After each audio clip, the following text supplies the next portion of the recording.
Hello, hello. Welcome to our project's presentation video. We are doing the Uno game on MATLAB. First off, I was in charge of perform. Oh, my name is Diego, by the way. First off, I was in charge of transforming the Uno backend into a complete playable on the GUI application on MATLAB. I was also in charge of implementing the mobile sensors, the acceleration meters and stuff, and integrating the logic on the GUI app. Um, and I was also in charge of doing the polling, so we'd be updated. And my work made the game more physical, so you could play on the app and mobile friendly. That's it. My name is Alex. I was responsible for the remote gameplay, and I also worked on the back end of the app. So I basically was in charge of handling ThingSpeak and having it read and write, and be able to sync up each player's hands and decks. My name is Angus. I worked on the core game logic and also a bit on ThingSpeak. Uh, and I also uh, did a lot of the debugging. Okay, and with that, we could start the video.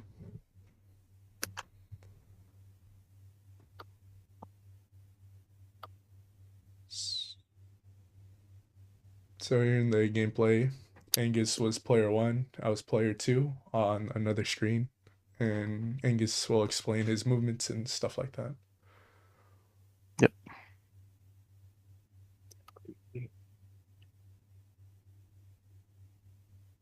There you go. Okay, so this is the beginning of the game.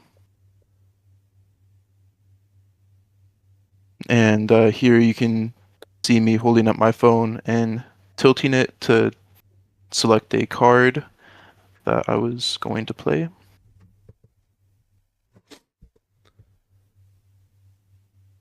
And then to play the card, I tilted the phone up. I was player two. You guys couldn't see my screen, but I was doing similar actions where I had to tilt my phone left and right to move the indicator to choose a card, and then move my phone up and down to play the card.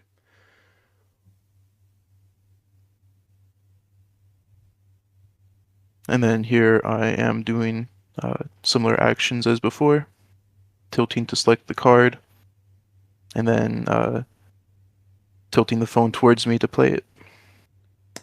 Yeah. And then same thing, as you could see, whenever we were playing cards, it would update automatically. We'd see the opponent's hand, lose cards and gain cards whether they're playing or drawing.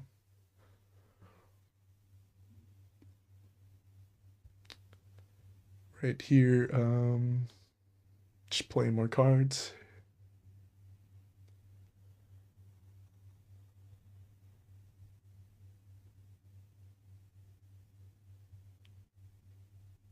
And then there I played a reverse card, but since there were only two players, you couldn't tell the difference. And then Diego also played a +2 card, Yeah. hence why two You, cards were added to my deck. yep. And then I played a +2 card back to him as well. And you will see two cards get added to his deck here in a moment. There you go. There we go.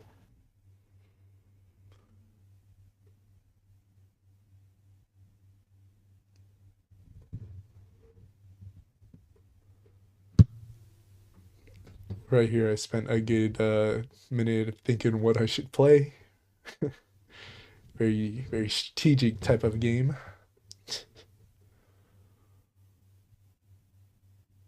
I was forced to draw a card if I recall correctly. Yep. And then I believe I play plus or yellow 7 right here.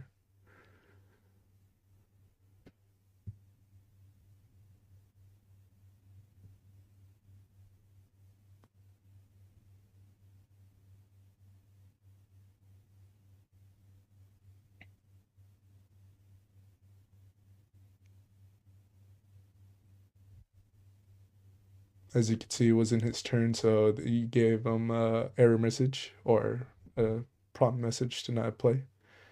And then it was still my turn, so this is where I played the yellow 7. There we go.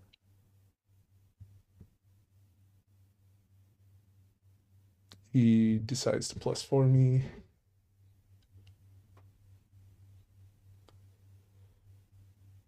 Make it red, as you can see on the top of the screen. We got all those cards.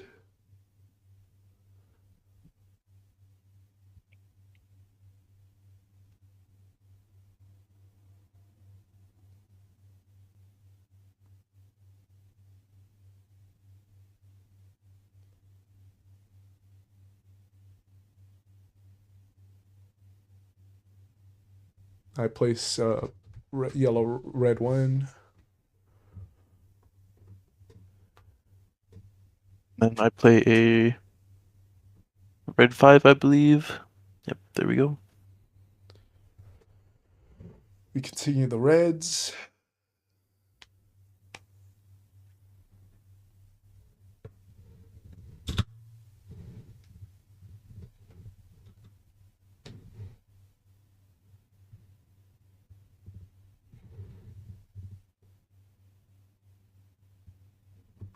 And then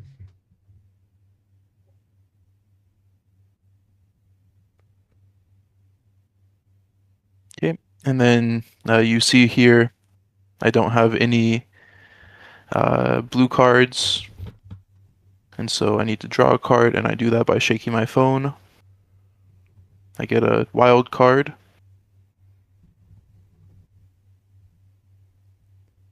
And again, I play that by tilting my phone and selecting yellow.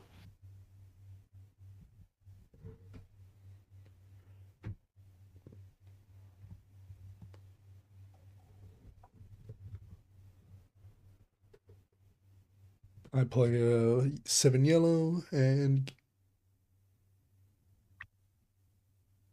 And then I play my last card, and you see that I won. And that concludes our demo. one of the many challenges we faced throughout the coding process was many errors with the polling. Initially, we had a button that would manually have to press for synchronization. After one player would make a move, the other player had to press the button in order for the game to check the things speak for new messages and update the game state, along with refreshing the GUI so it show the current cards being placed. It had a lot of errors in which it was just a bunch of errors and difficult to deal with, and relied on manual input. So to fix this, we had to switch over to automatic polling, in which we added a polling timer. It would run in the GUI every 1 second and call poll opponent, so we'd get manual updates and stuff. And that was it for the GUI. Another issue we had was getting the hands for the opponents to sync in the first place. And we fixed that by using a seed. So basically, player 1 would generate that seed and send it through ThingSpeak using send seed, and player 2 would read seed and add it to its properties, and both would shuffle using that same seed. So both players would have the same hand and the same deck, and the game would run smoothly. And then another issue that we encountered was that sometimes the game would read the last message in ThingSpeak more than once. So to fix that, we added like an action ID to each message that was sent that was unique to that message, and it would check to see if it had already read that message and ignore it if it had been read.